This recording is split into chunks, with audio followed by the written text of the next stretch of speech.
Our author tonight needs no introduction, but I am going to do it anyway. I am honored to introduce Lauren Groff to all of you tonight. Lauren is a three-time finalist for the National Book Award and the author of many notable works of fiction, including the short story collections Delicate Edible Birds and Florida, and the novels Fates and Furies and Matrix. Her work has also appeared in publications such as The New Yorker and The Atlantic, and she was named one of Granta's 2017 Best Young American Novelists. Tonight, she will be talking about her new novel, Vaster Wilds. It is a story about a servant girl in colonial era America who escapes into the boundless and unforgiving American wilderness to carve an existence that is wholly her own. It is a survivalist tale told with tender and elegiac prose, which further cements her place in the pantheon of great literature.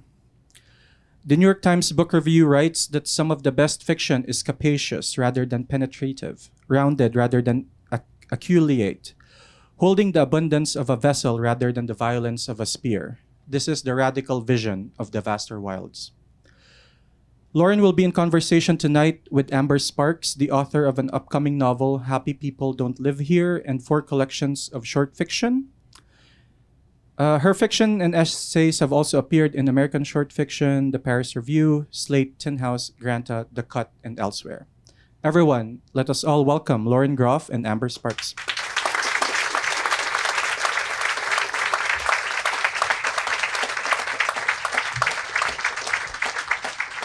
Hi. Hello. Also, I'm here with Amber Sparks. This is such a thrill. It's so wonderful to be. Happy People Don't Live Here is the title that I want to put over my door in Gainesville, Florida. It's so good. Such a good one. It was written during the pandemic. Yeah. Can you tell? Yeah. It's incredible. Well, I am super excited to be here. Can you guys hear me? Yes. All right. Awesome. Oh my God. This is a great crowd. Yay. So I'm super excited to be here and get to talk to you about your book, which you guys are going to love. It's amazing. I think it's possibly Lauren's best book. So I'll let you decide. I think it is. You think so? Okay, that's good. We have it on authority. It is. Honest here. No, I mean, it should be, right? So yeah, do you mind if I ask you some questions about your books? I think it's probably a good idea. Yeah, that would be great. Awesome. So okay, this is I wanted to start with something a little lighter here, but when I was reading this book, I started thinking about my childhood. This is actually lighter, I promise. And I started thinking about reading Hatchet and My Side of the Mountain and Robinson Crusoe and all these great sort of survival tales and, how to build a fire and all this stuff. Because I loved those when I was a kid. I would do so poorly if I had to survive for 5 minutes in the wild, to be clear. I need I can't even camp in a tent. But I was curious, did you love those things? Do you love those books? Did they infiltrate this book? And how do you think you would fare if you were forced to live in the wilderness? Yeah. I am still obsessed with them. I mean, so I don't have a TV at home, but I do love hotel rooms where they have Naked and Afraid, and Alone. And there's this one in the UK. I can't remember what it's called, but it's Naked, Alone, and Trying to Go Home or something like that. It's it's incredible. You're naked and you have to just figure out how to get home. So I love these narratives as a child. I love them now. And I think one of the things that we were talking about earlier was how we're both hyper anxious human beings. We run on caffeine and anxiety and sometimes wine to bring it down. Yes.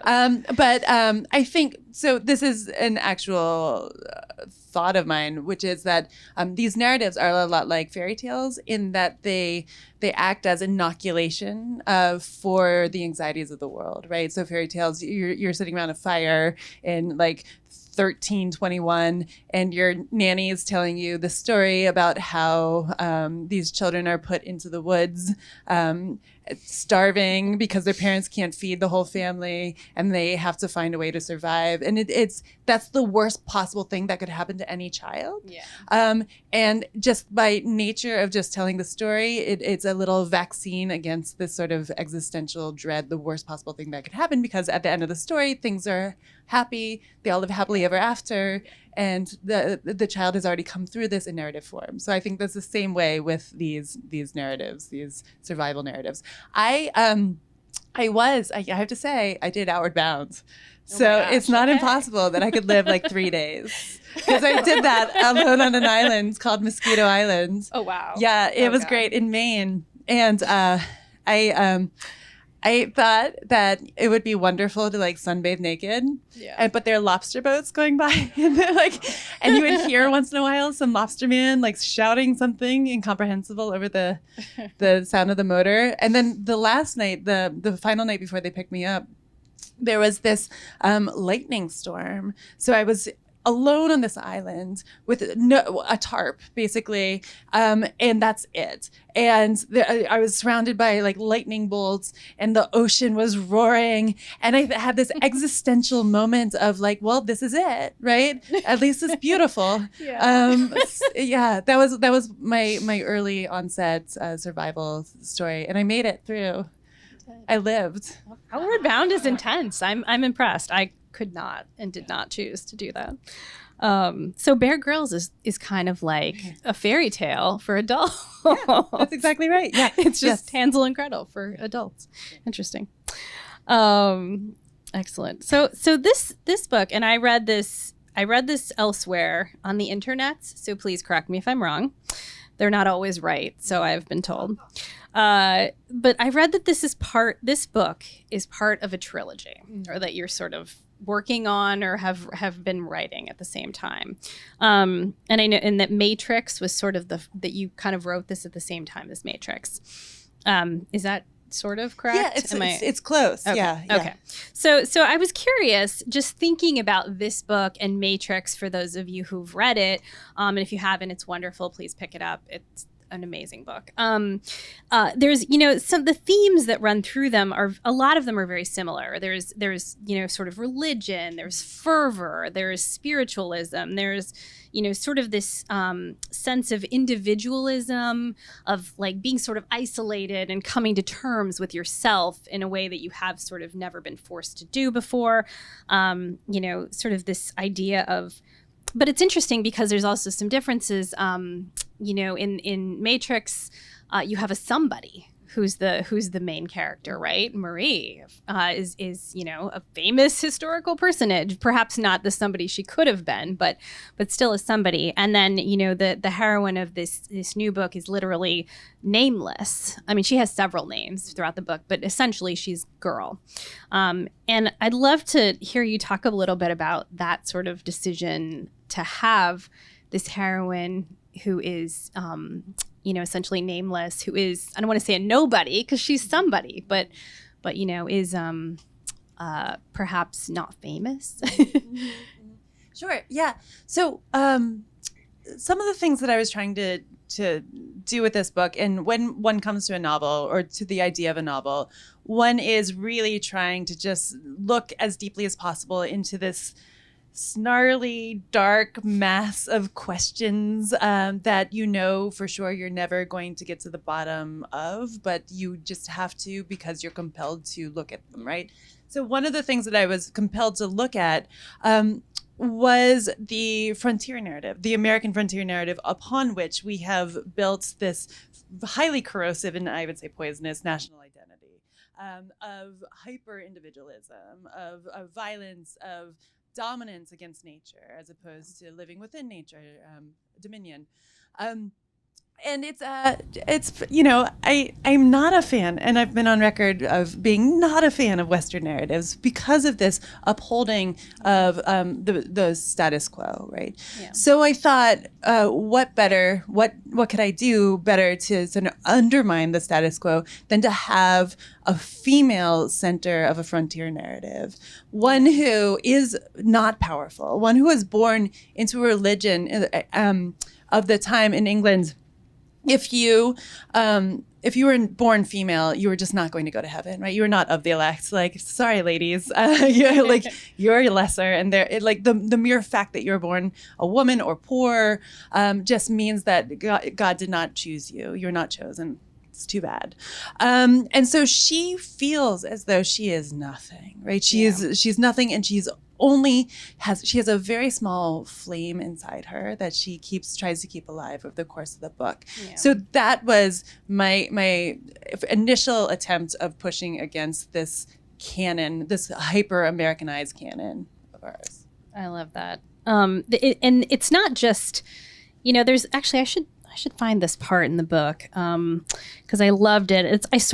I got this sense of the empire versus the girl in the book. And I really, this sort of sense of the empire versus this one individual, but not, it was interesting because you mentioned, you sort of are against this cult of individualism. And I felt that in the book, right? She doesn't find herself until she's sort of at one with everything else, not sort of measuring herself as an individual. But I'm trying to find, hang on a second.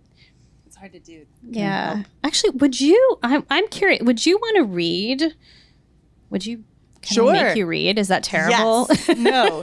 I didn't read this I didn't want to give you homework for the audiobook, which was delightful. I did Florida, and it took me 4 days because my stomach was rumbling for the first 2 days, and so I had to redo it. It's really hard. That sucks. Professionals do it for a reason. Well, so there's this part right here, this last paragraph, just going into this. Okay. Page. I love this because this is this pivot in the book, which I found really interesting. Okay. So I've only done one event so far for this book, and it was not this part. So I have no idea what I'm about to read. The set of her mind then became soft and infinitely open, and as she gazed down into the water, she saw in the depths below her, playing in and out of the boat's shadow, a swift, great gray fish that might have been a porpoise like the ones that had danced around the ship's wake as they rowed across the face of the ocean. And now it came near, and there was something in the shining glimpse, the liquid black eye of the fish gazing up at her as it passed out of the shadow into the light that made her say, "Yes," aloud and gasp. There was an element in the trembling intensity of this vision, so unlike the other most dazzling moments of her life that, for a breath, it pierced the little cloud of dullness in which she normally moved through her days. And it seemed to her that she could almost see something now moving beneath the everyday, the daily, the gray and oppressive stuff of the self, something more like an intricate geometry that lived beneath the surface of the material world. And this swift and gorgeous and too rare strike to the heart was just like one of the goldsmith's apprentices beat and beat at a tiny lump of gold until all across the marble table on which they worked an astonishing thin leaf of gold spread outward. The vividest moments were when the leaf gently tore and one could see the sharp, cold veins of the marble before the leaf was healed again by beating. After this moment, she found herself ever so slightly changed. Thank you. Okay, sure. Thank you for humoring me. Oh, of course. That's what I'm here for. It was a test. You passed. No, I'm just kidding. So one of the things I loved about that passage and about just this book in general, I tend to find in your books and stories, you write a lot about the physical world, about nature, about animals.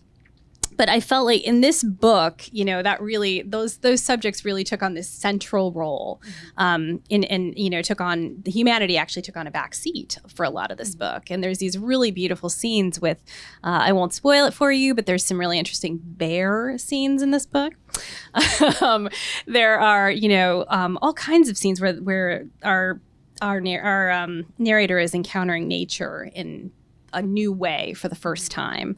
At first as this hostile force, but then, as something much more welcoming. So I'd love, would you talk about that a little bit? How you sort of came in, what's your relationship with nature? I know you talked about Outward Bound, but, and animals and your sort of vision for the book. Yes. So you alluded earlier to the idea that this is one of a triptych. I like to say triptych because trilogy sets people up to think that it's like George R. R. Martin, and it's definitely not.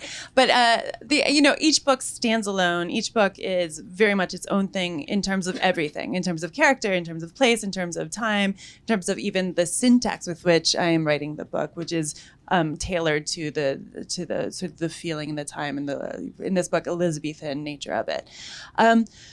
But all three of these books are circling a lot around some of the same ideas of the structures into which my characters, who are women, are born, and the hierarchical nature of the religion, the church at the time, the way that the church has infected thinking, and changed the narrator's vision of their relationship to nature.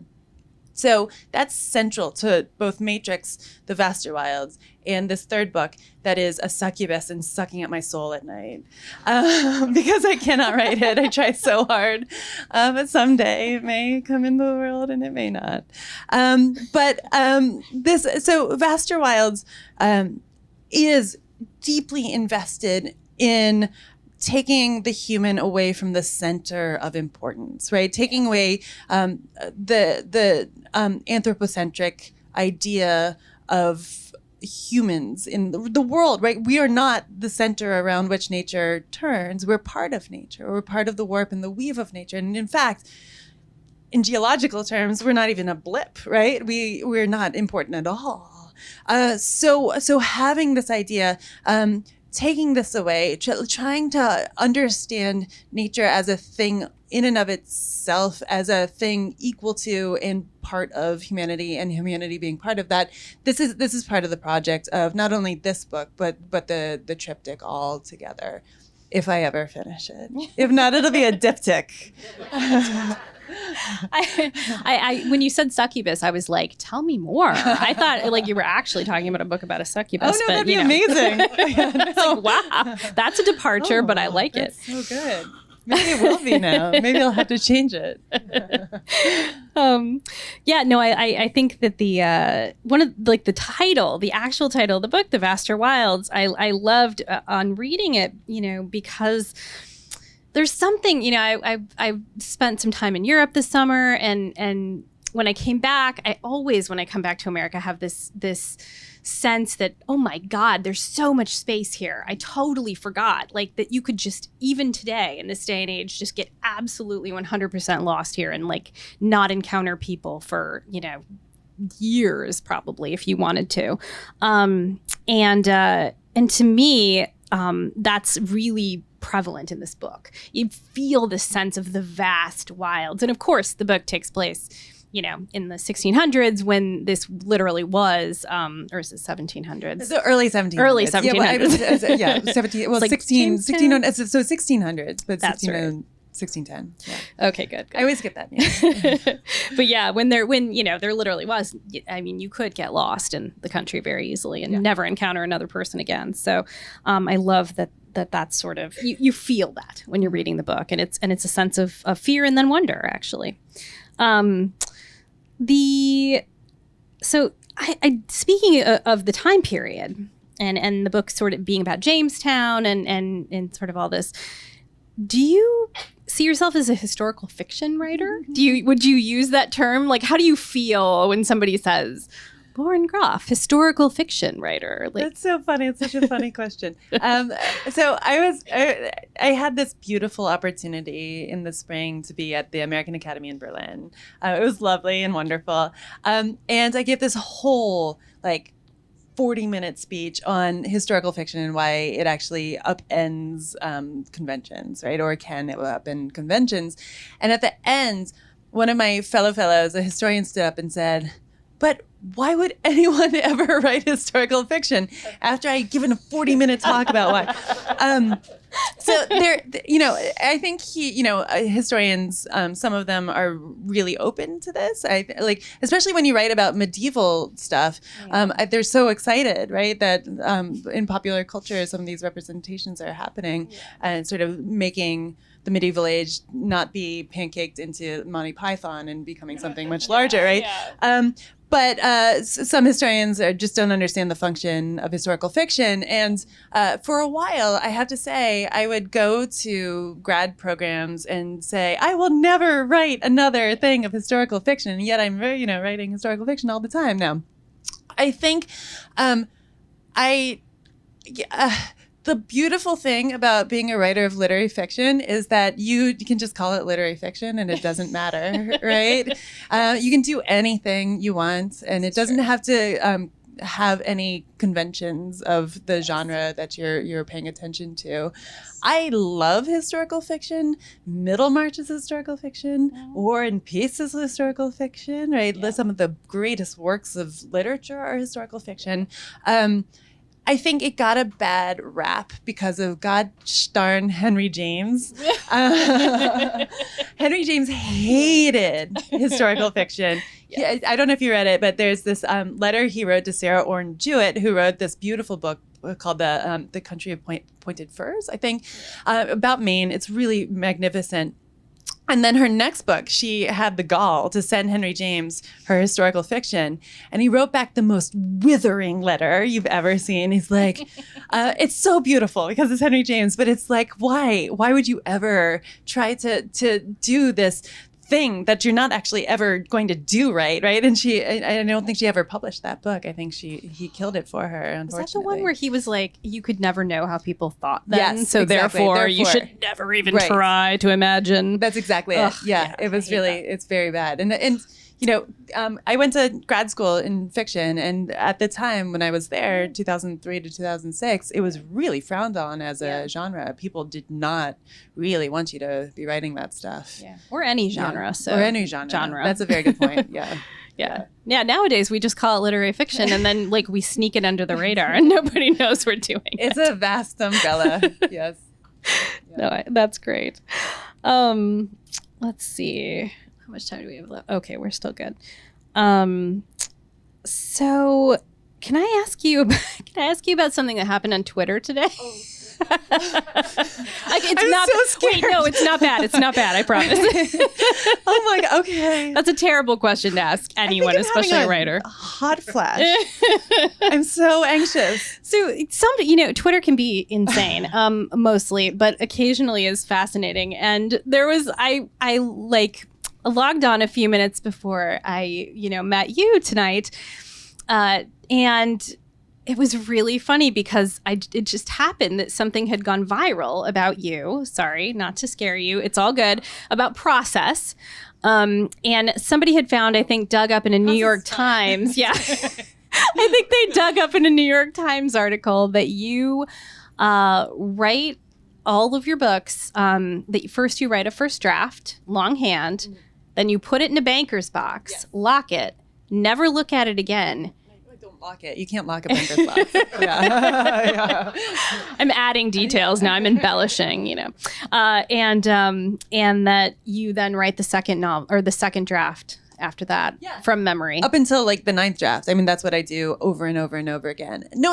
Okay, all right. I have to contextualize this about that. It sounds crazy. I completely understand.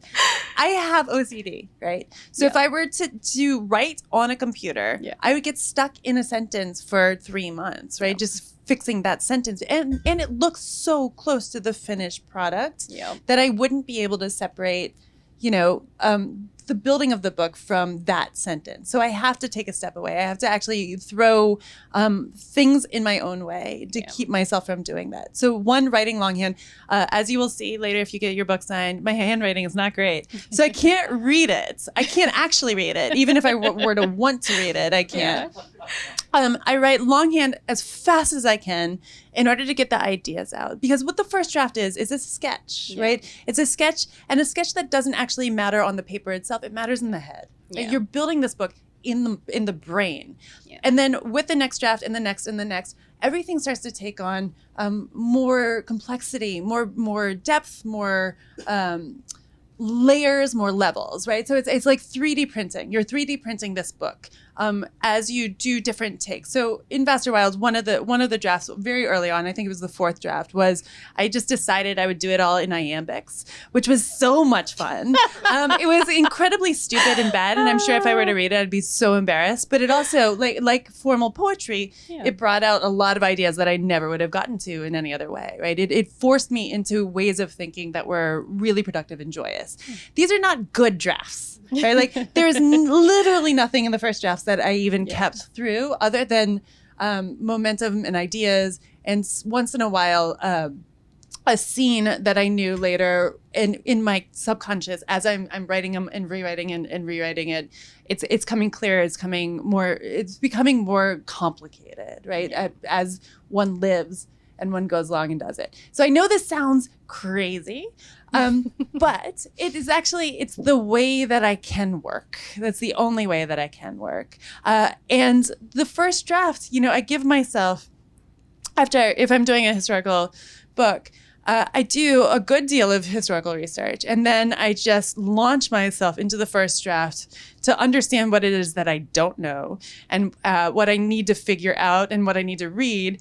And I give myself a very short period of time to write that first draft. So it's 1 month for this book, was a full draft of the novel, put it in the banker's back, start it over again. It's generative, it's joyous because it's messy. Yeah. It's not meant to be good. In fact, like I love failure. I love tempting failure. I think this is something that we don't embrace in this society. The fact that when we were children, the way that we learned was through failure, right? The way that we understood the contours of what we could and could not do was through testing that, and then coming up against the edges of what we knew and what we could do. So my kids, they're a little older now, but they, the younger one is still like probably in mind 8 years old. So he plays with Legos still. Yeah. And when you watch a child play with Legos for a full day, 10 hours, they're doing something really astonishing, right? They're testing. They're building in 3 dimensions. They break things in order to build it again. They're making this city or whatever. They're figuring out what colors go together. Or they're figuring out like what shapes go together. Yeah. It's all play. It's all play. And I think that often in the world, we make everything too serious, at least at first. Yes. And that takes all the oxygen and joy out of the process of playing. What we do is not brain science, right? What we do is just play. We're just there to actually just find the joy wherever it is, right? And this is my way of finding joy. I'm so happy. I was like, when you were like, oh, there was something online, I was like, what did I do? What did I say? Who did I offend? Oh my God. I'm so sorry. No, that's so funny that you say that too, because I didn't. So I swear to God, this is like we did not set this up. This is not a plug for anything. But I'm actually teaching a workshop this weekend about editing through play. That's literally the title of the workshop. This is great. And because I so embrace that, and I feel like that is something, especially as we write, because you do that at first when you're first writing, especially when you're not serious and you don't know if you're ever going to get published. And this is just something really fun and you're not worrying about that. And by the time you get a couple books in, you're starting to worry about publishing and the industry and your career and all the, is it going to be good, and reviews and all that stuff gets in your head before you can even and you sort of lose that sense of joy, I think. And if you lose it, I think your book's going to suck, because you have to have that. Or it's going to take forever to write. It's going to take forever. Yeah. That's true. I also think we don't give up on books fast enough. Yeah. Right? I think I give up on for every book that I've published, I've probably given up on 3 in a great way, because I know that you're never giving up on them. They always come back to you, right? When they in the form that they need to come back to you. Yeah. If the story needs to be told, it will tell you in its urgency. Yeah. And the way that you meet that urgency is with joy. right? Like you don't meet it with feeling dread coming to the computer every day. So you have to find the ways to destroy the way of working that makes you feel sad, I think. Yes. Yeah. It is true. I do endorse I also write my first drafts longhand. Yeah. I do not put them in a banker's box, but I do for the same exact reason, because I think it's so easy when you look at the draft on the page, like you said, it looks almost like a published book. And so then it gets in your head and you start thinking, I just need to move this sentence here, move this word here. And it's like way too early for that. I mean, you can't be thinking about that at all. So, and like you, I have terrible handwriting, so I really can't read my writing afterwards. Great. It's actually pretty generative. I agree. Yeah. And also, I have to say, too, one other way of throwing chaos into the work and making it even more fun is if you have terrible handwriting and you're trying to put it from a draft that's close to what you want it to be onto the computer, you have no idea what you've written. And so sometimes what you read is way better than what you actually put on the page, right? This I can say that. That is absolutely true. Yeah. No, it is very fun. Yeah, and I think you get at something too there when you talk about all the different drafts that you're doing and how long it's taking and how much work there actually is. I think it doesn't have to be miserable drudge work, and it shouldn't be, hopefully. But I think a lot of people don't realize how long it actually does take to write a book, that you don't just put it on the page, okay, it's done, and then there's some famous authors who shall remain nameless who probably do that now, but in theory you would not do that, and it would not be a great book. So let's see, do we have time for one more question maybe before audience Q&A? I wanted to ask you, well, since we're talking about process, that's actually perfect. So you've written 2 short story collections and several novels, 5, 6 novels? Who knows? How many? Somebody, something like that.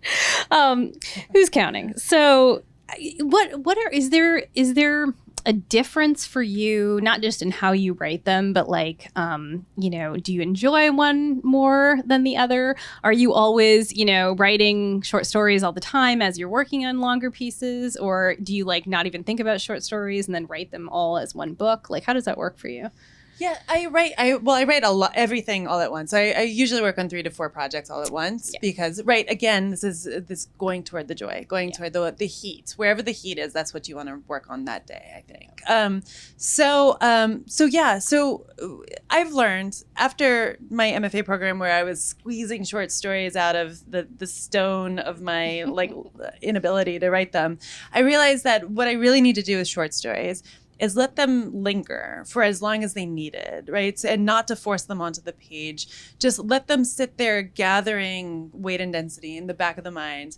And then one day, and it always happens, you either read something or you see something or you think about something or someone says something and the story has its shape, right? Yeah. It has everything that it needs to be the story. It falls in front of you. That's where the urgency is. That's where you go. So when I do a short story, it's usually something that I've been thinking about the last one that I published took me 20 years to write because, I had that urgency. I tried it, didn't work, put it back into the compost and then kept going. And so eventually it'll come out in the way that it needs to come out when you've gathered the wisdom through living to write the story that it feels very spiritual, but the story needs to come out the way that it needs to come out.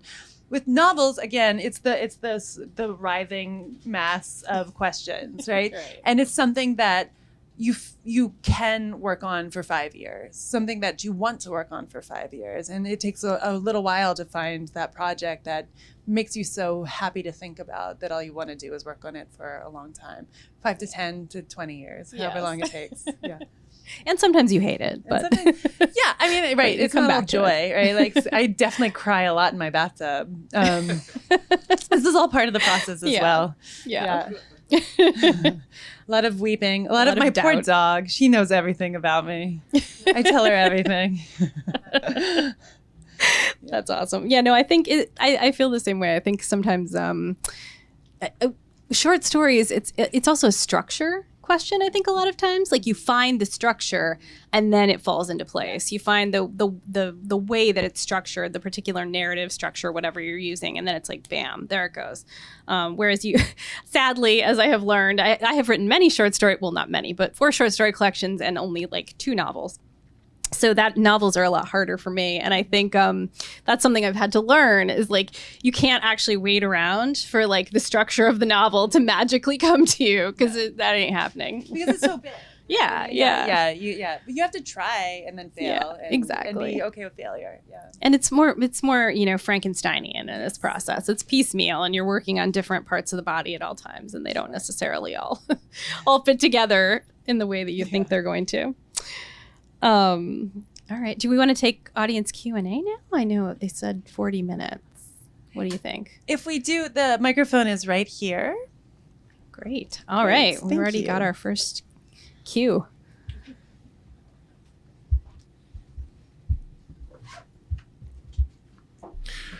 Instead of writing the first draft out longhand, have you thought about talking it into a microphone? That's a good question. I'm not generative that way. Some people are, and in fact, I know some writers who do that, who actually voice to text themselves when they're writing their work, which seems bonkers to me. But of course, what I do seems bonkers to other people. So no, I haven't done that. But if it works for you, that's the way to go, right? There's no one way to write a book or a short story. Have you ever done that? Oh God, no. Yeah. No. I think the farther along we go, the more we should try. So maybe I'll try it. It probably won't be good, but we'll try it. As far as surviving in the wild, do you get into a lot of technical details such as surviving off of plants and animals? And like with plants in the book Into the Wild, the main character died by identifying the wrong plants to eat. And how did you identify plants if you survived off of them? Oh, I didn't, but my protagonist definitely benefited from my vast library of survivalist texts. So I did a lot of research. Vast library of survivalist texts. Oh, yeah. I'm really interested in that, and in foraging, and in plant medicine, and all sorts of things like that. Thank you for your questions. Are you on a government list of any kind now? Oh, probably. No, so a few years ago, I actually did an article for Harper's on super right-wing survivalist camp. And I went like undercover, but I was dumb and I wore like Lululemon. And I was all alone. It was the most terrifying thing. They had this whole target system set up in a field where the children were shooting. Like 8-year-olds with handguns shooting the targets. That was really scary. Yeah. Harper's just set you undercover? Yeah, I was undercover. I didn't even know they could do that. It was really fun. Really scary. I would not have gotten, I probably would have gotten out, but I thought I wasn't going to get out this is a good story. Until I had a rental car and someone called in my rental car as stolen. So the cops had to come, and I was so grateful like to have the cops as my escorts out of this. I was like, holy shit, thank you. So I saw you in Richmond, I think March 5th, 2020. Oh my God. And I was like, oh, this pandemic's coming, and we were making jokes, right? So you were talking about your book Arcadia, which my whole book club then picked up and read and felt very eerie given the time that we were reading it. Yeah. But I wonder, because the young man in that book is learning a different kind of survival, was he on your mind as you were writing this book? He was not, no, but he's always in my mind because there are characters that live in you for so long that they become part of you. And Bit is a character that I'm like, he's my little boy. And he's always, even though like in the book, he ends up being an adult during a 2019 pandemic in a book that I wrote in 2011. But I carry him around with me. I'm worried about him. I don't think he's doing well. We all cared about him too. Thank you so much. Bet if you're out there, I'm here for you. Hi. Okay, so as a historian, I'm really curious, like, what kind of historiography did you get into to write this book? Like, did you go into like early America, or were you more into like wilderness history, or like I'm really interested in like what your research process was like there. Some of it, so beautifully now with the internet you can find a lot of primary sources online, actually, right? So I read a lot of the primary sources of Jamestown in particular because people had logorrhea back then, right? There was so much information, and then you have to understand that a lot of the things that, say, John Smith wrote were there. He wrote them in order to pump up his own mythology, right? In order to sort of take power and money and credit for a lot of the things. And so you have to go to contemporary historians talking about this information and contextualizing it. And so that was very, very helpful as well to sort of understand what the story was being told and what the story actually was. I did a joyous amount of work. And I looked at a lot of these great maps, and I actually went down to Jamestown and like walked around. Not like it matters because it's so different now, right? But you can at least smell, right, the ocean and the marshes, and the research process is my favorite.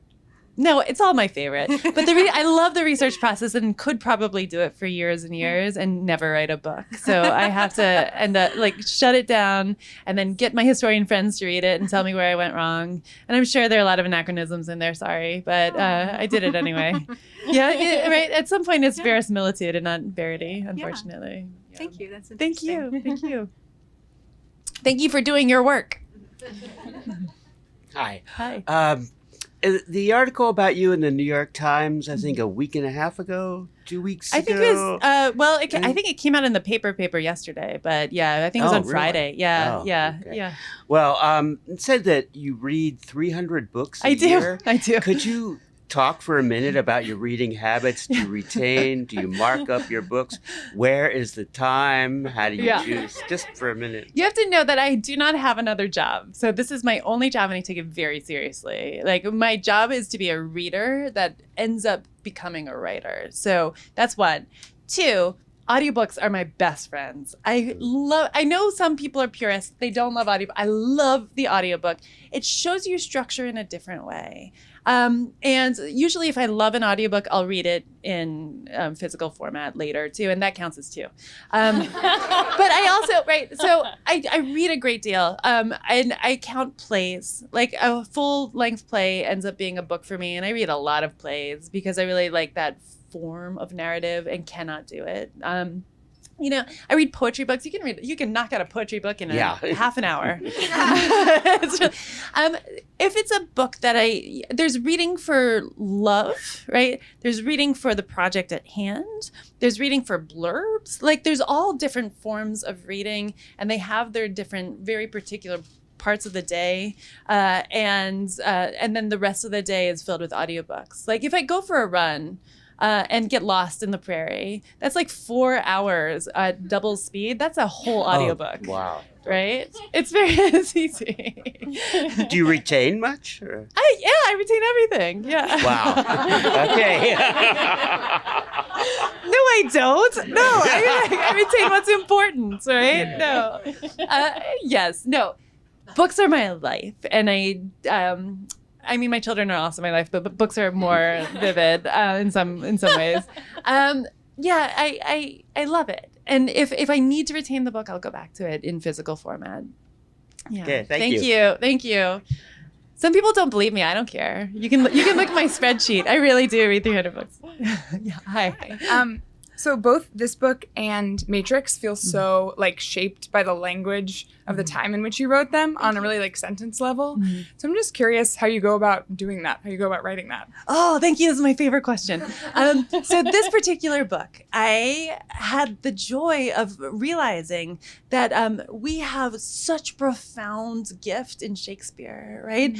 We have the best literature ever written in heaps And we can go back to the rhythms there, right? We can go back to the syntax, and we can go back to the vocabulary and the way people think, right? You can get that out of these extraordinary plays. So I reread and went back to over and over and over again Shakespeare to try to get a sense of how to write this book and try to get a sense of the rhythm. I think in Matrix also, I went back to liturgical texts because they have, in their own way, a totally different rhythm that's very medieval. I went back to the Les of Marie de France, right? I went back, I tried to listen, I tried to write, in college I did 2 semesters of translation of medieval French into English. And so I'm pretty familiar with it. And so I tried to like get the sort of the spikiness of medieval French, Ancien Français,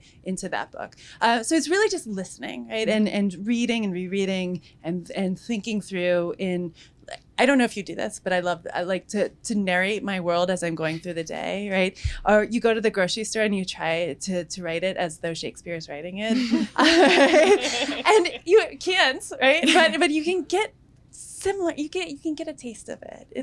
It's fun. It's sheer fun. Thank you. Thank you. Hi. Hello. Is there a particular historical setting that you felt most drawn to writing to, or like you found most joy, as you've been saying, in writing? Yeah, I mean, all of them. Let me see. The one I found real in the history of my work in historical fiction, the one that actually unlocked something deep in me was 1918 during the flu epidemic in New York City. And for some reason, that changed my understanding of the world at large, right? I did some research about that, and then and it made me understand that I can actually go into time and sort of find the flavor. What I'm looking for often when I'm doing research historically is like a color, a tone, some sort of synesthetic idea of the time that I can translate into physical impressions, right? And then through that, I can try to understand the time period, if that makes any sense. And 1918 is a weird time. It's kind of like delightful. Yeah, and terrible. Yeah. Definitely. Yeah, thank you. Thank you. Hi. Hi. I hope I'm allowed to talk about Matrix. Oh, please, yeah. My book group, which is a co-ed book group, everyone completely adored it. Oh, good. Completely. I was so interested that only some time after I read it did I realize there seemed to be no men who spoke. There are no men. There are no men in it, period. Even the animals are female. I did that on purpose. Well, Yeah. somebody got that nun pregnant. I'm thinking. Yeah, but like in the distance. Okay. We didn't All actually right. see him, right? Yeah, like okay. he's like across the fields. Okay. So it took me a while to realize that. And it was so interesting to me that everybody of all genders in my book groups loved it nonetheless. Makes me happy.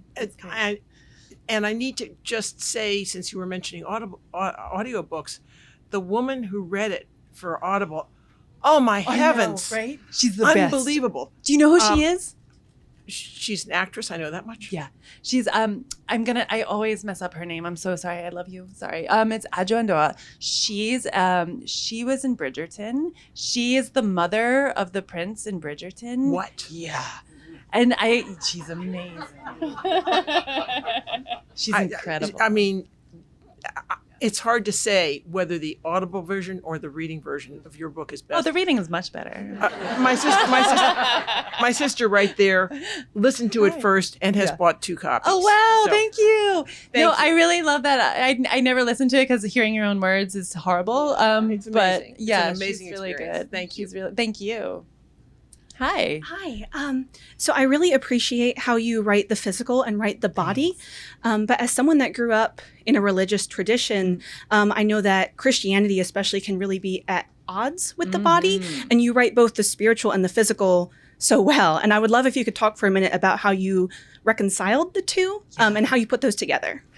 Thank you so much, because this is intentional, right? Because I also grew up in a religious, Presbyterianism, where we were in a cold church for 3 hours listening to very questionable choirs singing. And Very similar. right? And the woolen tights went slower and slower, itchly down your legs. Yeah, you're like riching them up your thighs. Yeah, exactly. It's profound physical discomfort. So and it's something in Christianity that I have an allergy to, right? Because we are animals, and denying this fact that we are animals has gotten us to where we are in the Anthropocene. So in all of my books, there's a strong animal thread. In this book, it's particularly the case. And I do think, and Nietzsche said, there's more wisdom in the body than in all of your philosophies, right? And Nietzsche's a problem because he's a fascist, but that was a really smart idea. And it's true. We have more wisdom in the body than we do in philosophy, right? We think everything through the body first. Everything we have comes through this gorgeous creature that we're so lucky to possess, right? And so I write everything through the body first too, right? Every scene that I have, this is a technique that I try to teach anyone if I'm teaching, is I'll make everyone close their eyes and go through a 10-minute meditation where they very, very, very slowly open up each sense in the scene that they're trying to pay attention to, because we have such subtle reactions, emotional reactions to our physical environment, that if you are really paying attention, you understand the way that strange fan that's going on is changing our perception of what's happening right here and right now, right? The temperature of the room, the darkness outside, the lights flashing by. These are all very subtly changing these things. And so paying attention to them will change the thoughts that we're actually thinking, right? Will change the way that we interact with one another. So I center the body first. The body is the most important thing for me, and everything else comes out of it. Yeah, thank you. Thank you so much. Thank you. Oh no, that was scary. We have oh a no, you're gonna tell me about question. what happens on Twitter. What happened on Twitter today? Okay, so every time there's a hurricane coming, yes, and here are the people that refuse to leave. Yes, Florida. I know. Your short story on that woman. I'm still hearing the wind howling. Do you still live in Florida? I live in Florida for 17 years. Yeah. Florida is not our politics, right?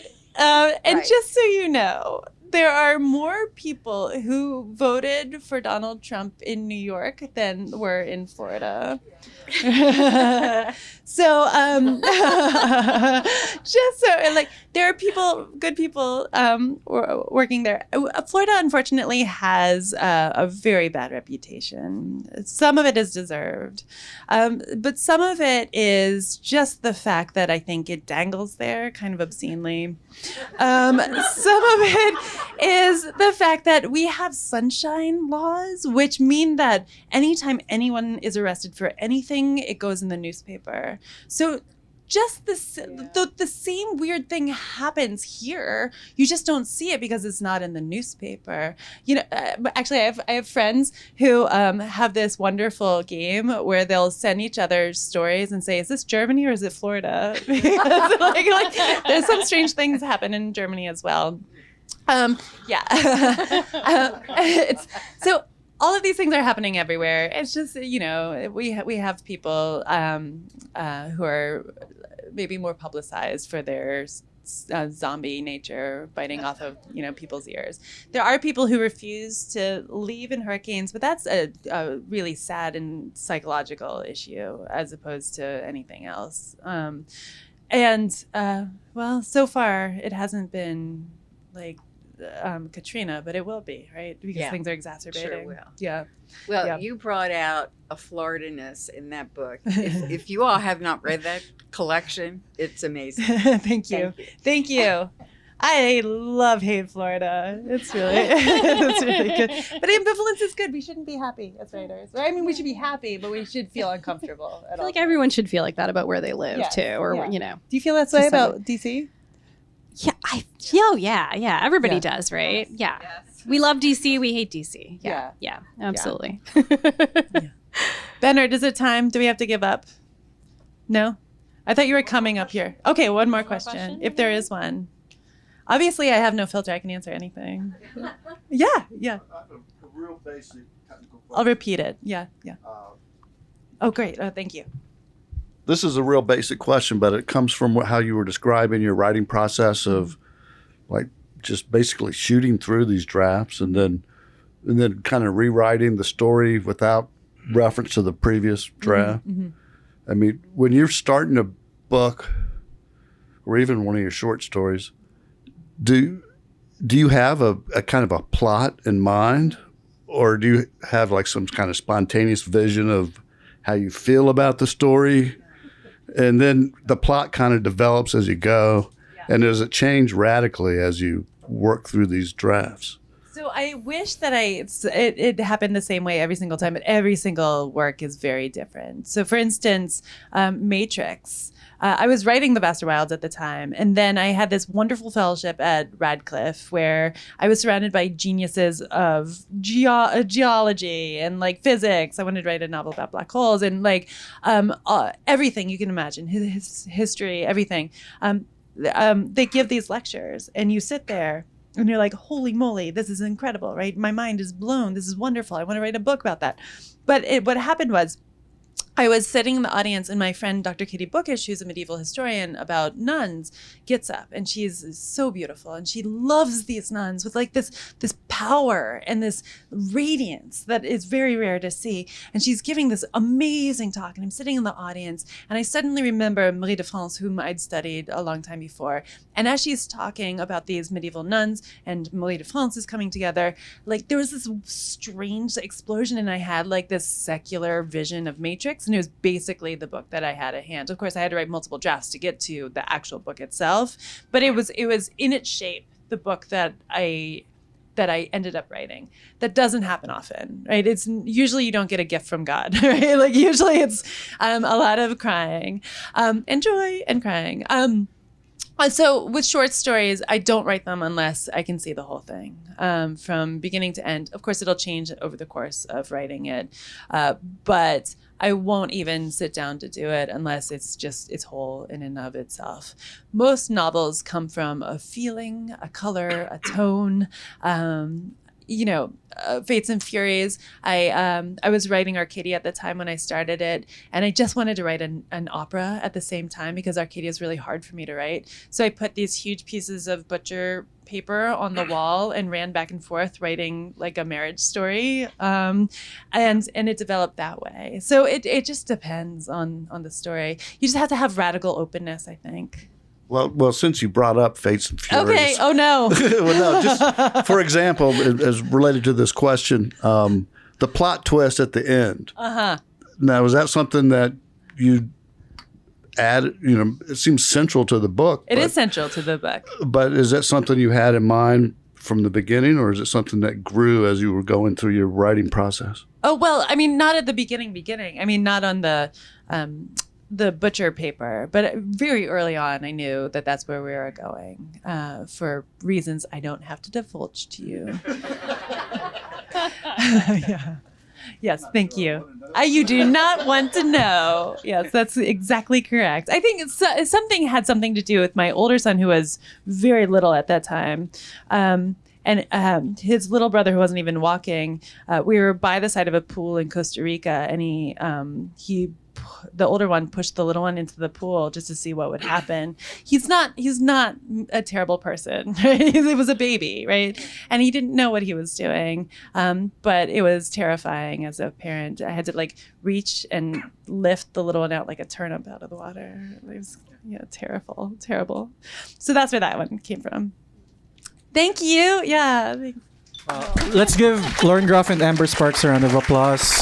Yay, Amber! Great question.